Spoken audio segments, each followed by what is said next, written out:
Dámy a páni, prajem vám krásny, príjemný podvečer a svác, ty gaga. Robíte sa ráno, to je bolo moje intro, keby som bol teplý, OK? Ale nejsom, takže viem, čo aj ty gaga, vítajte pri ďalšom rannom vlogu. Dneska si pokecáme o ForFans. Ako dopadol tento ročník ForFans 2014 a je to 4. a 5. októbra.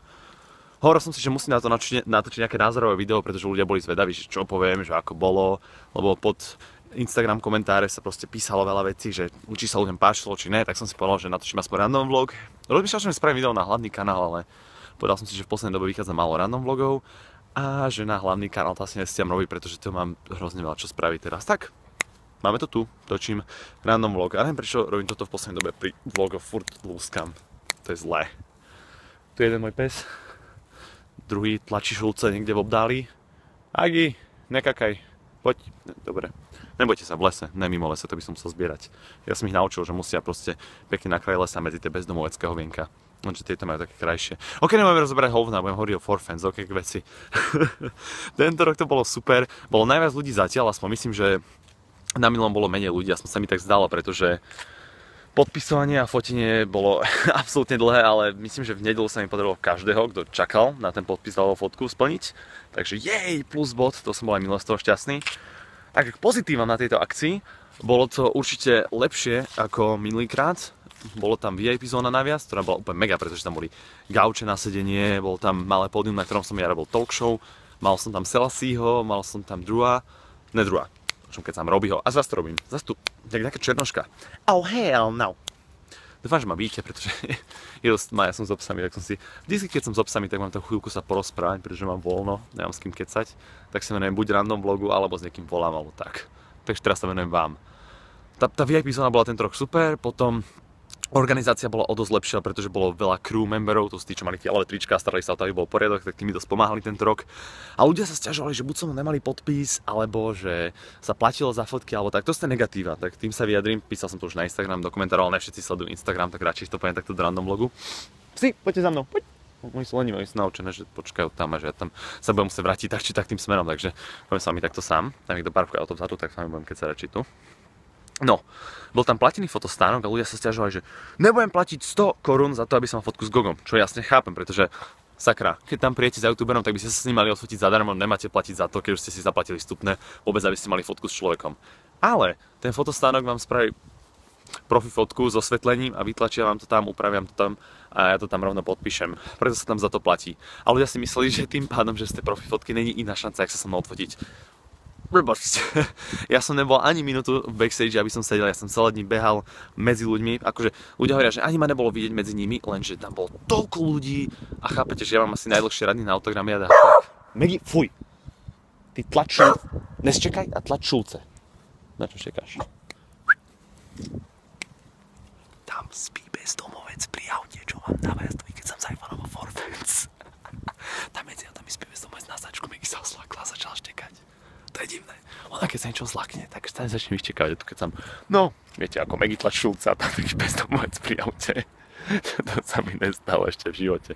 Ale ak sa presneme ďalej, dúfam, že tu nie je žiadny ďalší medzi autami. To je hrozne divný pocit, keď sa rozprávate o šulcoch, aj tam bezďak. Nevadí, dobrý večer, pane. Užite si, dúfam, že on to Megi vytlačil vedľa hlavy. OK, späť k veci. Takže určite bola šanca sa so mnou odfotiť normálne, len tým, že tam je čím viacej ľudí, tým je to ťažšie získať fotku alebo tak. S tým nič nenarobíte, tak to je proste, keď tam veľa ľudí príde kvôli vám. Ale hovorím, že nebol som ani minútu v backstage, furt som behal vo VIP zóne, mal som prednášky, fotil som sa s ľuďmi, mal som autogramiádu, ktorá trvala 2 hodiny, takže ja som sa snažil robiť maximum preto, aby som sa stretol s ľuďmi. Bolo to fajn. A mali sme 2 vystúpenia, ale to sa vám priznám, ja nie som dobrý vo vystúpeniach, ja nie som dobrý na pódiu, proste to nie je niečo, čo mi sedí. Rozprávať sa s kamerou v pohode. Rozprávať sa s ľuďmi osobne do 10 alebo počtu 20 ľudí ešte zvládam. Ale keď na vás skúka nejakých 1000 ľudí alebo 500 naživo, tak ja to nezvládam, pretože som dosť hamblivý človek, to sa vám priznám takto. A neznášam vystupovať pódiou, akože mi to také protisrti, že radšej si s vami pokecám osobne. Keby sa dalo, tak s každým by som si radšej pokecal tam minimálne 15 minút osobne a vymenil si názory, ako tam vystupovať na pódiu pred všetkými, lebo to mi nejde, nemám to ráda. Potom tie show sú také suché. To nie je môj soudek, ale musel som vystúpiť, aby aspoň tí ľudia, čo ma nestihli, normálne mali šancu ma vidieť aspoň na tom pódiu. To sme mali s Osmusom prednášku, rozprávali sme niečo o double vlogu, ale to radšej uvidíte v tom videu výslednom, že aké to bude o dosť lepšie. A ešte som mal, čo som to mal. To bola jediná vec, čo som mal na hlavnom pódiu, potom som mal tie dve talk show, čo som spomínal. A tie boli super. Robím moc, super týpek, sme si keď pokecali celý čas, ja som mal na starosti sa starať o zahraničných hostí, takže s nimi som si zahral bowling, super ľudia, fakt.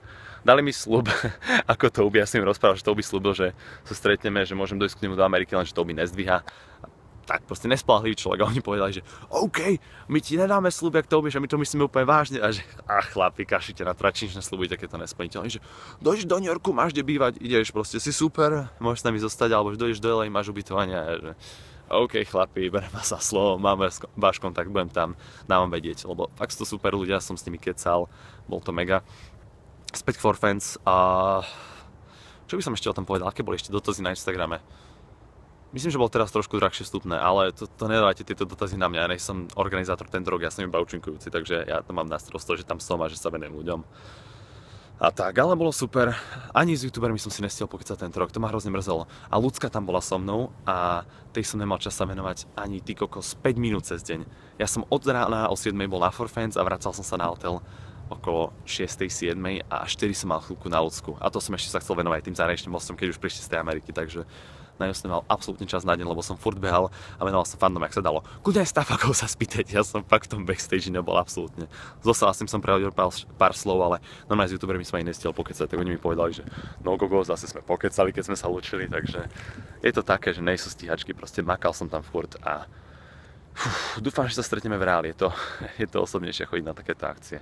No dobre, ale celkové zhrnutie, bola to oveľa vyššie úroveň, ako minulé, bolo to super, ja som si to ušiel.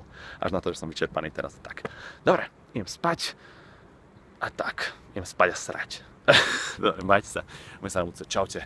Waša! Ty kokos, teraz som si všimol, že v random vlogu furt robím toto. Ospravedlňte ma za to, ale nekoksujem. Úprimne sa priznám, nekoksujem.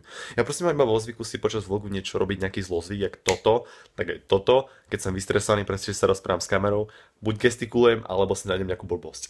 A momentálne to bolo toto. A keby som mal niečo biele na nose, tak to nie je kokain, ale cukor z donatiek. Viete ako. Fakt ne. OK? Díky. Waša!